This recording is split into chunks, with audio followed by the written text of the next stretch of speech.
प्रिय दर्शकों, आज हम अपने वीडियो के माध्यम से भगवान श्री खाटू श्याम जी की कथा लेकर उपस्थित हो रहे हैं। आपसे विनम्र निवेदन है कि आप वीडियो के लास्ट तक बने रहे ताकि पूरी कथा आपको समझ में आए। दर्शकों, अब हम कथा की ओर चलते हैं। महाभारत काल में लगभग 5,500 वर्ष पहले एक महान आत्मा का अवतरण हुआ जिसे हम भीम पौत्र बर्बरीक के नाम से जानते हैं। महिसागर संगम स्थित गुप्त क्षेत्र में नवदुर्गाओं की सात्विक और निष्काम तपस्या कर बर्बरीक ने दिव्य बल और 3 तीर व धनुष प्राप्त किए। कुछ वर्ष उपरांत कुरुक्षेत्र में उपलब्ध नामक स्थान पर युद्ध के लिए कौरव और पांडवों की सेनाएं एकत्रित हुई। युद्ध का शंखनाद होने ही वाला था कि यह वृत्तांत बर्बरीक को ज्ञात हुआ और उन्होंने माता का आशीर्वाद ले युद्ध भूमि की तरफ प्रस्थान किया। उनका इरादा था कि युद्ध में जो भी हारेगा उसकी सहायता करूंगा। भगवान श्री कृष्ण को जब यह वृत्तांत ज्ञात हुआ तो उन्होंने सोचा कि ऐसी स्थिति में युद्ध कभी समाप्त नहीं होने वाला। अतः उन्होंने ब्राह्मण का वेश धारण कर बर्बरीक का मार्ग रोककर उनसे पूछा कि आप कहां प्रस्थान कर रहे हैं।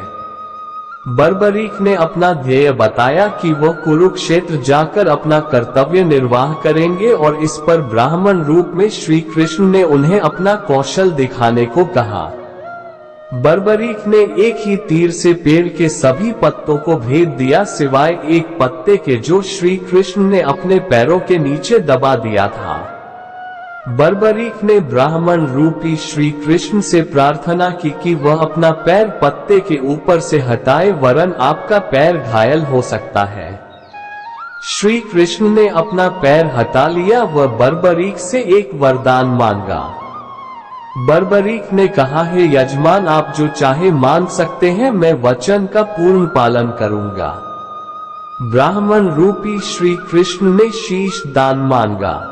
ये सुनकर बर्बरीक तनिक भी विचलित नहीं हुए, परंतु उन्होंने श्री कृष्ण को अपने वास्तविक रूप में दर्शन देने की बात की क्योंकि कोई भी साधारण व्यक्ति ये दान नहीं मांग सकता।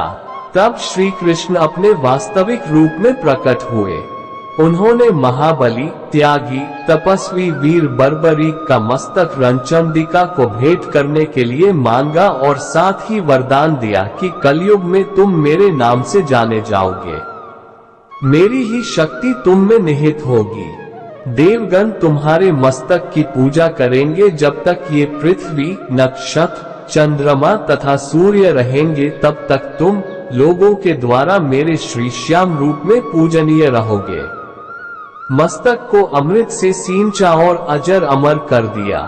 मस्तक ने संपूर्ण महाभारत का युद्ध देखा एवं युद्ध के निर्णायक भी रहे।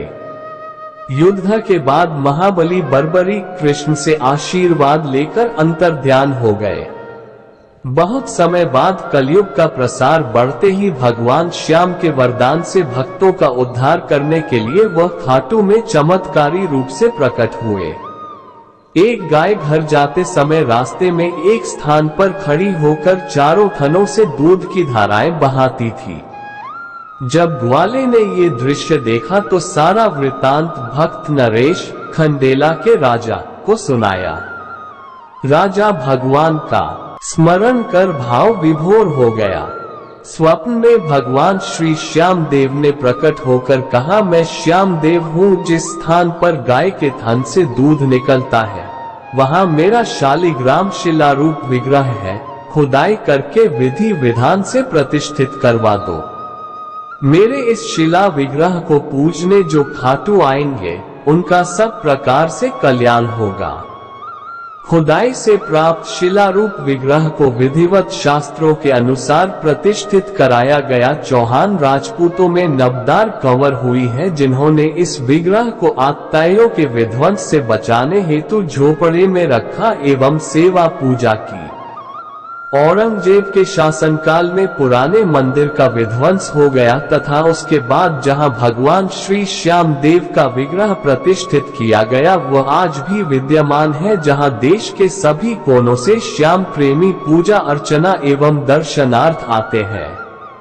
अब नर्मदा कंवर के खानदान के ही चौहान राजपूत पुजारी हैं। जय श्री श्याम।